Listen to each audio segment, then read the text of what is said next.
Okay, good afternoon. We're going to start in a few minutes, so if you could please sit and get situated, that would be good. So, what do you cover in the business meeting? All the things we cover in the executive committee, where to go from next. It's boring.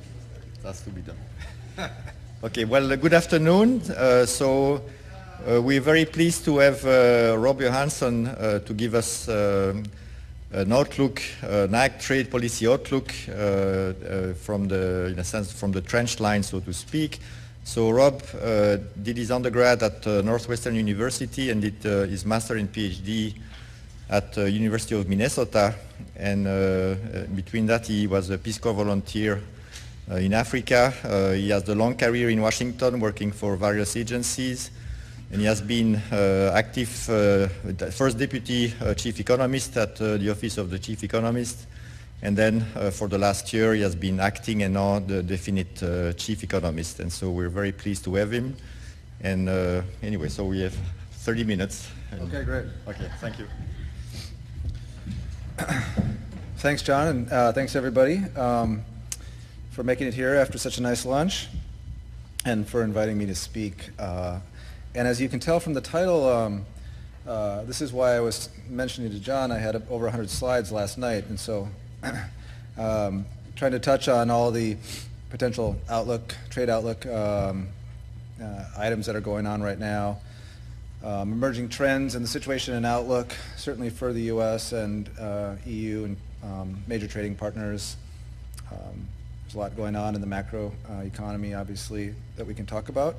And some research topics that certainly that our office is working on and that many of you are going to be presenting on over the next couple days. So hopefully I'm not saying altogether new things, but looking forward to hearing some of the more detailed presentations that are on the agenda over the next couple days. And it'll be hard to make it to all the sessions, but I think a lot of the topics that we're running up against are ones that folks are in the trade research community are looking into, and we look forward to incorporating those findings into some of the information we provide policymakers, and hopefully we can also provide input on some new topics or some new directions that folks here in the audience may be interested in looking at.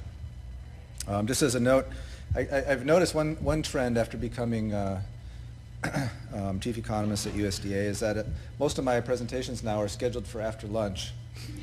I don't know why that is. If it's perhaps related to the theme of improving social well-being, I can give a talk. You guys are still digesting with a coffee in your hand, and then we can get into the meat of the discussion after my remarks. But that being said, I was just at a session in London where I was presenting after lunch as well, but this was on the sustainability of the food system.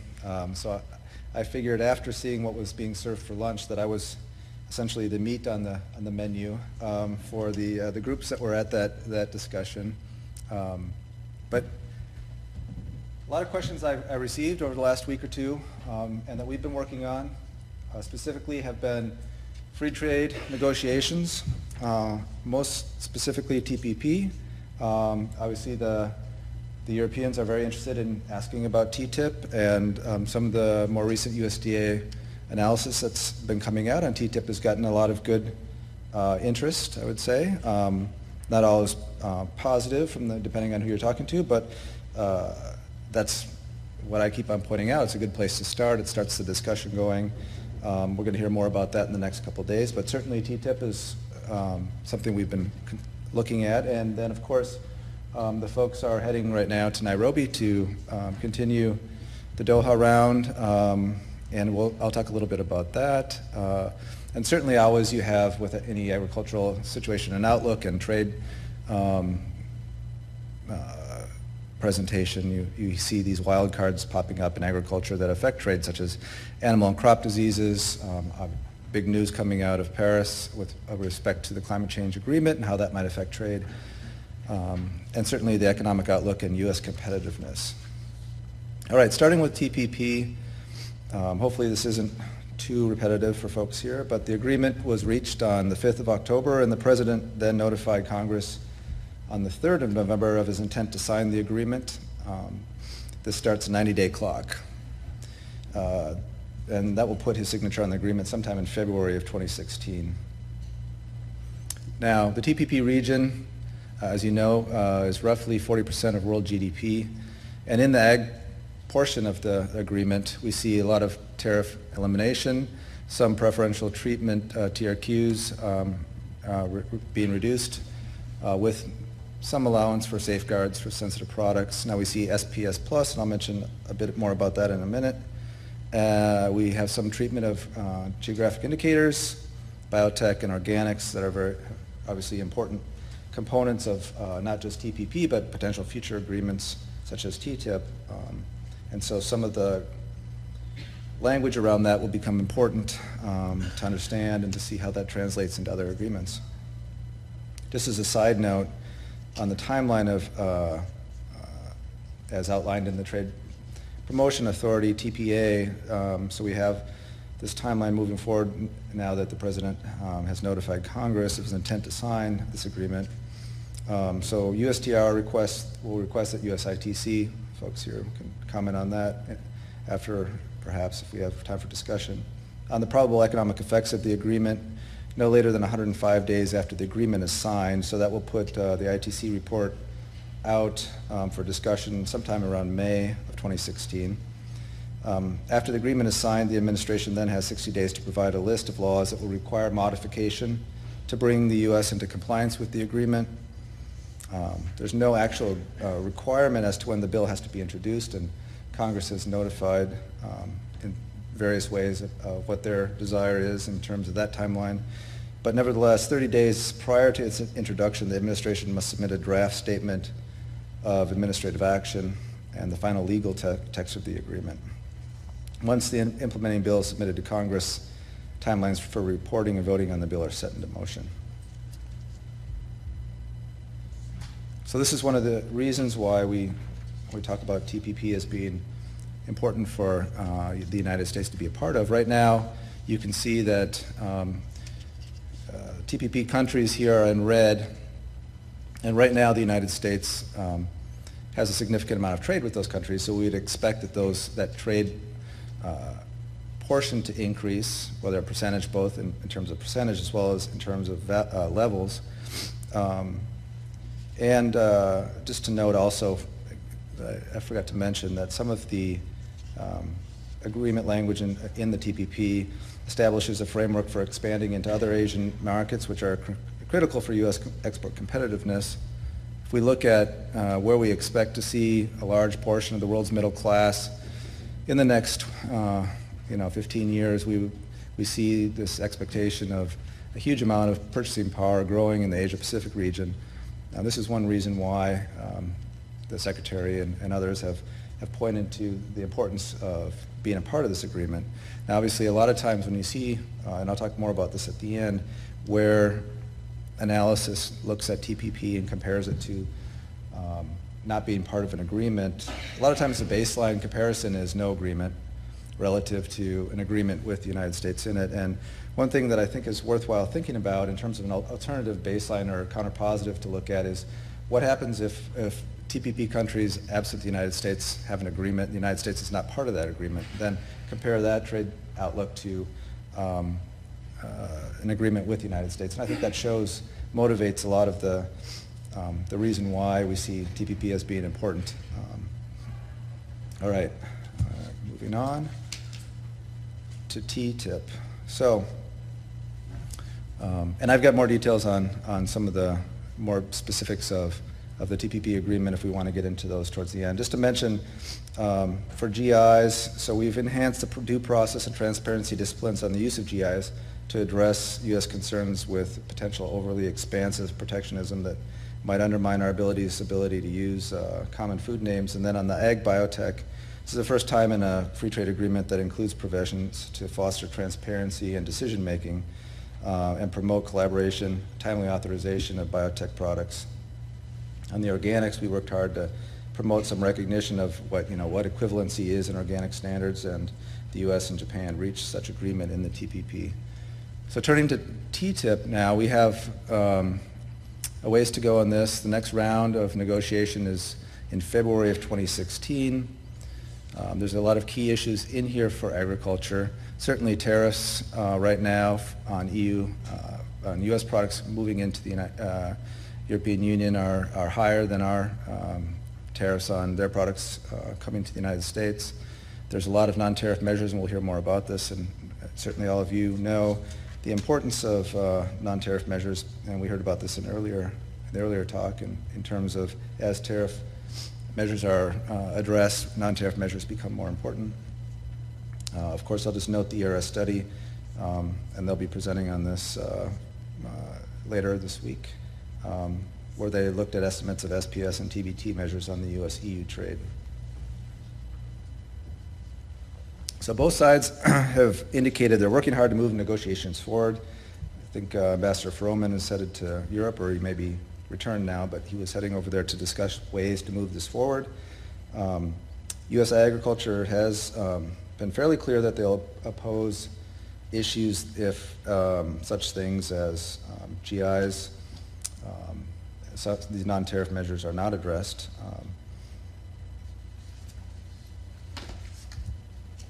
If we look at our trade over the past 10 years, we see the trade balance with Europe increasing slightly, but remaining fairly stable between 2005 and 2014. We've seen trade increasing in general in terms of values, but certainly U.S. agriculture will point to the fact that the EU is certainly sending more product to the United States. This reflects some disparity between the U.S. and EU tariffs, as well as non-tariff measures that have reduced or closed the European market for a number of key ag exports. Just to think a little bit more about this from the how possible this may be to move forward when it does enter the negotiation phase between the administration and the Hill, we see that an increasingly difficult time getting trade measures passed through Congress. This line here is set at where the NAFTA agreement was reached. I believe that was at, I don't know, what was the NAFTA vote? All right, so NAFTA passed with a vote of 234. Of course, in our Congress, a vote of 218 is the minimum required to pass a free trade agreement. TPA here on the far right-hand side shows that it was passed with a vote of 219, so one more than was actually needed. That's very close to being defeated. Here the blue represents Democratic votes, the red represents Republican votes. But if we look at how congressmen from ag districts are important for this, we can see that here we're showing the 200 top congressional districts valued by ag production, ag sales of more than 300 million or greater. You see the yes votes on TPA, the no votes on TPA. And this just serves to illustrate that it was a close vote, and if agricultural interests are either removed from the TTIP negotiations or resolved in a way that is perhaps not agreeable to U.S. agriculture, it will be, I think it's safe to say, very, very difficult to get an overall TTIP agreement through Congress, with at least based on this simple comparison of who voted for TPA. All right, turning to the WTO. So the 10th Ministerial is set to start this coming Tuesday on the 15th. I think it's safe to say that there is some agreement that there's relatively little scope for significant progress. Most of the domestic support, market access, non-agricultural market access and services are not part of that discussion. There is a possibility for some some outcome on export competition in agriculture, which could include elimination of export subsidies, clear disciplines for export credits, food aid, and state trading enterprises. However, we see that developing countries are pushing for increased special safeguards and the ability to use public stockholding for food security purposes as essentially a price support program with no limits. Those are likely to face significant challenges from the United States and other negotiators, and likely will make the going fairly tough in Nairobi. Some countries also want the ministerial to result in a continuation of the Doha round moving forward. I think many others would think that the Doha has run its course and that the WTO needs a way to move past that into a new framework. Other areas that might be part of a package include an e-commerce work plan, ways to address certain IP issues, complaints and provisions for small vulnerable economies and LDCs, and the ascension of Afghanistan and Liberia. Now, moving to something we spent a lot of time on this year. So the World Trade Organization has become a larger fora for settling disputes. We've seen 500 cases as of October 2015. In comparison, we only saw in the 47 years of the GATT 300 cases. So in half the time, we've seen twice as many cases. So and most of the cases have involved trade remedies and some non-agricultural products, such as anti-dumping and CVD and safeguards. So just in 2015, we've seen 6 new ag cases set up. We've got U.S.-China export subsidies for ag and non-ag enterprises, the EU and Russia on tariffs on ag and non-ag products, China and the EU on modification of poultry tariff concessions. And these are, again, are the ones that have surfaced in 2015. In some cases, the panels have been established. In other cases, panels have actually been composed. So, recently, in our case with Canada and Mexico on country of origin labels, we saw that this was a case that took quite a long time to get through the WTO, starting as far back as December of 2008. The arbitrator report was delivered in May of 2015. Arbitration began in June, and just most recently, on December 7th, the arbitrators released the report indicating that Canada and Mexico have roughly the ability to retaliate to the tune of about $1 billion a year. So we'll see how that plays out in our political process. Certainly, the Congress has indicated a desire to address this in legislation that's moving right now, and hopefully we'll see a resolution of this in the next couple weeks. However, just thinking about this from an economist perspective and for folks here in the room, it raised just watching how the arbitrators, essentially trade lawyers in Geneva, were reacting to the evidence that we were putting in front of them. And obviously their training is in sort of the legal arena, and they do have some support on the economic side, but for the most part,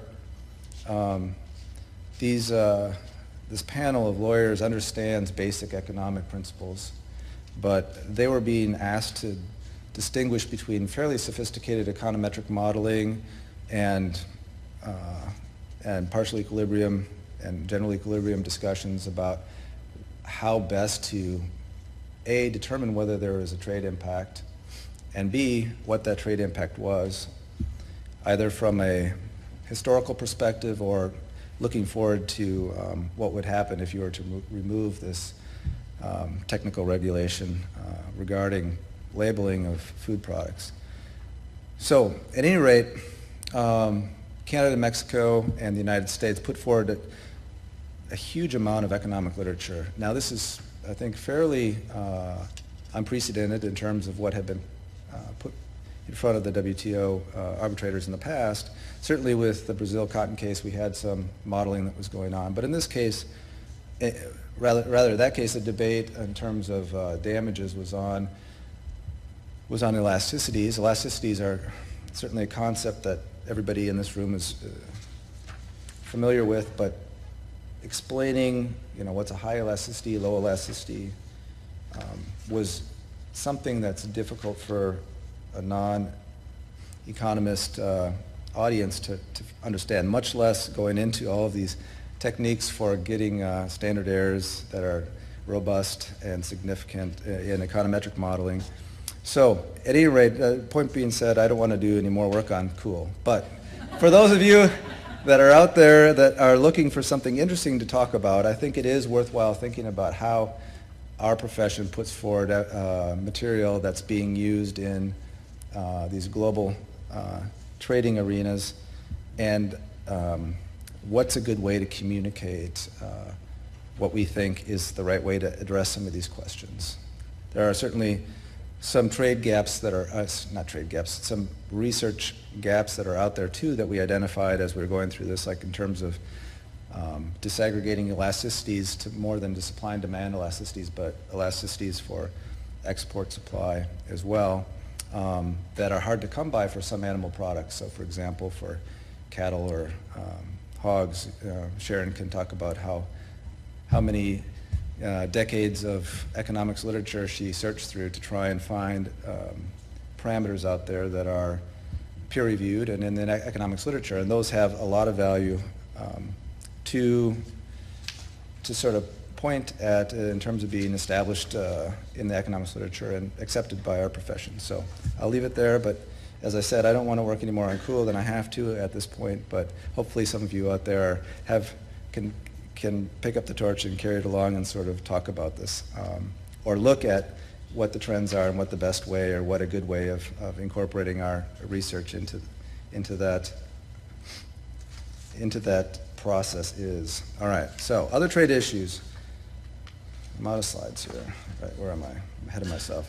So we've got economic factors affecting U.S. trade, the sluggish global economic growth, strong U.S. dollar, lower commodity prices. And these are all very important things to think about in terms of trade. We can see our trade. I'll mention a couple of issues before I get to some slides on those. So we've got crop disease outbreaks. Citrus plant diseases are significantly affecting our crop in Florida and now in California. HPAI and BSE are also big deal game changers for trade in the poultry and the beef sector. And we're looking at those in various ways at USDA, whether it be for looking at the sort of ex post scenario in terms of BSE, where we're at now after 10 years, or for HPAI, thinking about going forward. Well, we had a huge outbreak this past year that affected markets for our broiler markets, for our turkey markets, but it also affects domestic markets. So at any rate, there's a lot of areas for research there. Moving forward into the climate change arena with this new agreement that has implications for agriculture. Certainly one thing from a report that our office just put out on food security and climate change that we would point towards improved trade as being one way to mitigate some adverse impacts of climate change. Not as quite as sophisticated as David was talking about in his last talk, but nevertheless we would certainly point towards improved trade as one way to help address some of those supply shocks.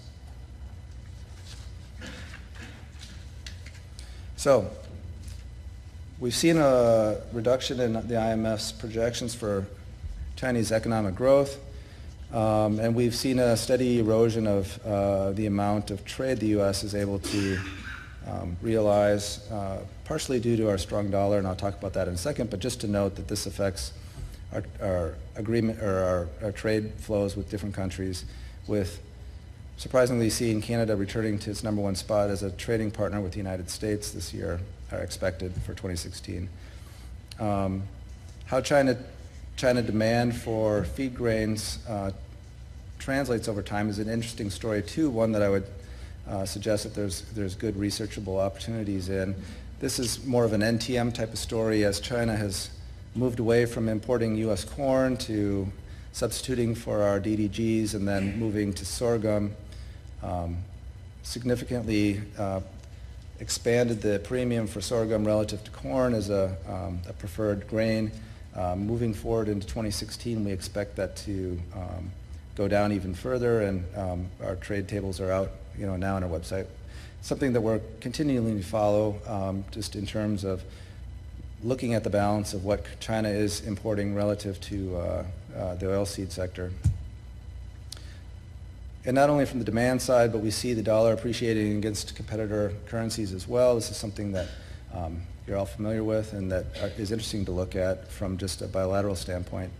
We have the Brazilian real devaluing relative to the dollar, and that means that their producers are facing different incentives than the U.S. producers are, and that's going to translate into different trade flows. Here we see, right now, Brazilian producers are seeing, both for corn and for soybeans, prices that are similar to the record high prices we saw back in 2012, 2013, 2014, so not facing a very large incentive to reduce production or acreage of those crops. Different story from the United States perspective. Our producers are seeing a much lower return, obviously cost of production becoming much tighter for U.S. producers. Overall, with the appreciation of the currency, we're seeing a reduction in our export opportunities. We would, of course, expect to see an increase in our imports.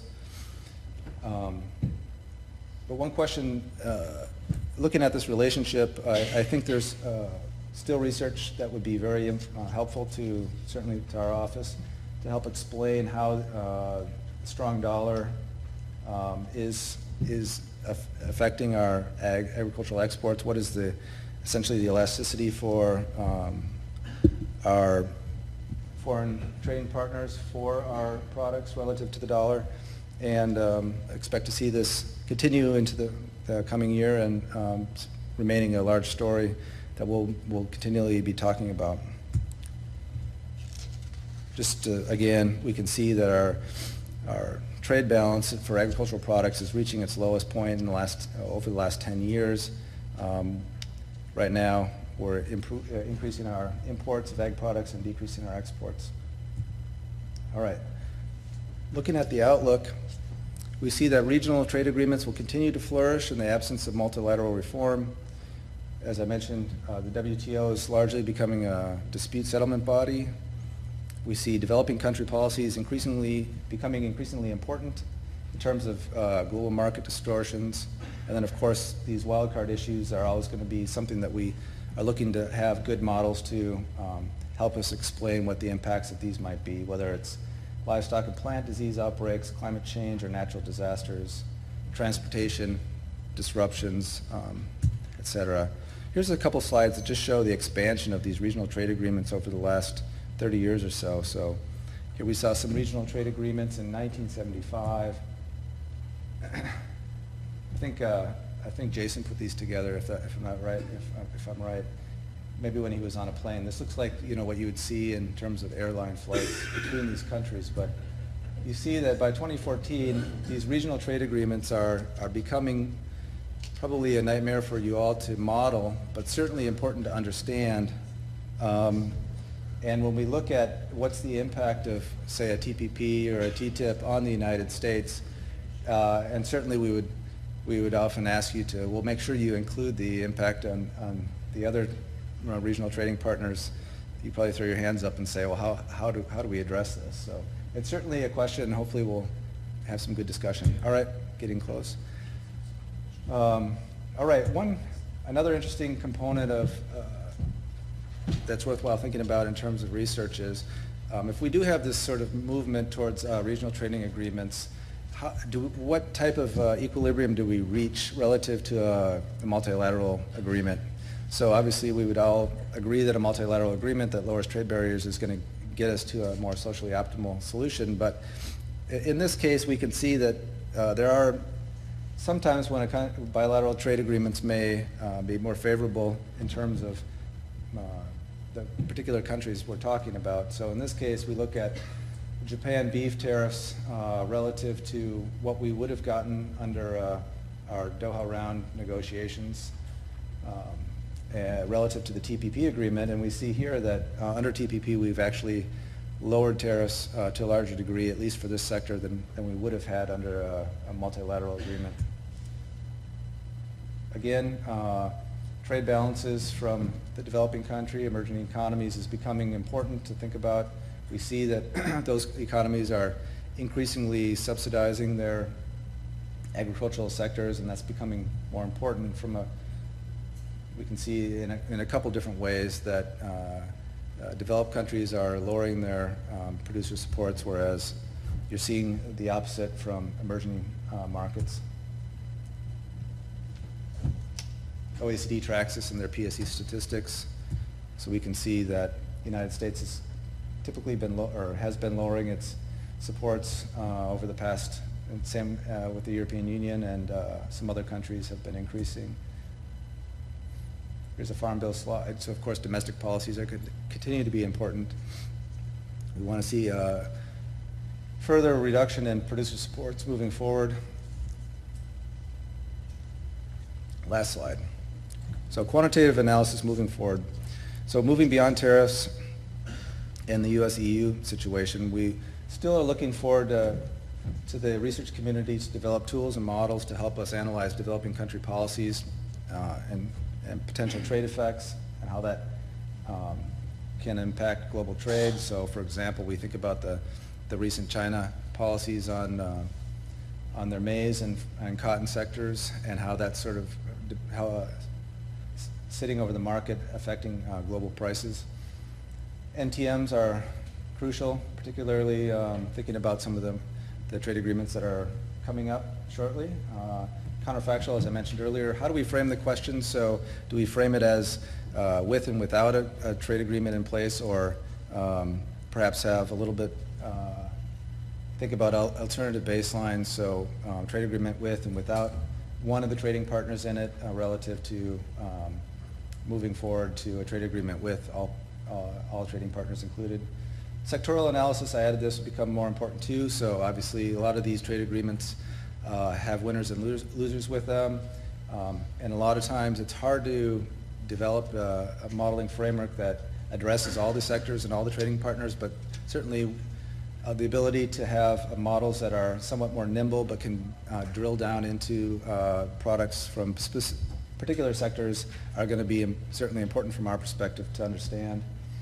And that sort of goes along with this last one, being able to assess wildcards. All right, these are just some extra slides, so I'll stop there, John. Okay, thanks a lot. Yep.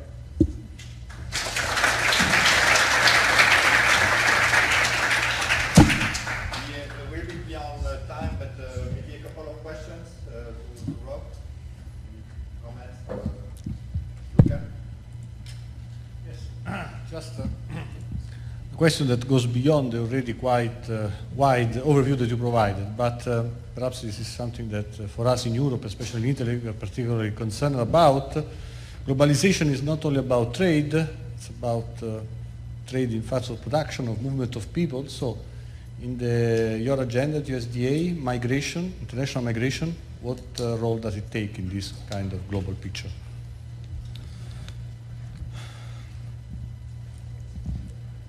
Well, typically when we're asked about labor and trade migration, it quickly moves into an immigration debate in the United States. Obviously, a lot of the agricultural labor that's supplied in the United States is from labor that has migrated from areas south of the United States that are not recognized. Those workers are oftentimes illegal in the terms that they've come across without having the benefit of getting a special workers visa type of thing. That debate has sort of bogged down in the United States, but it's an important political issue, so we're asked about that a lot. In terms of the modeling of that, we've got some work going on to look at how freeing up those sort of frictions with that labor trade, primarily for just U.S. production, though. I have not done a lot of work looking at what this means in terms of reallocating resources globally. It's a great question. It's something we always ask when it comes to, CGE model type of predictions about wages, whether that's just more workers or higher wages. So it's an issue that we're aware of, but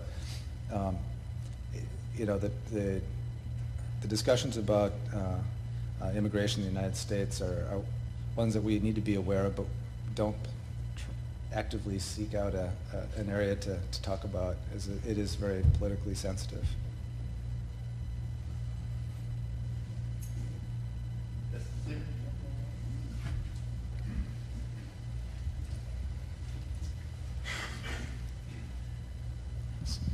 Thank you. I'm very much interested in the relationship between TPP and TTIP.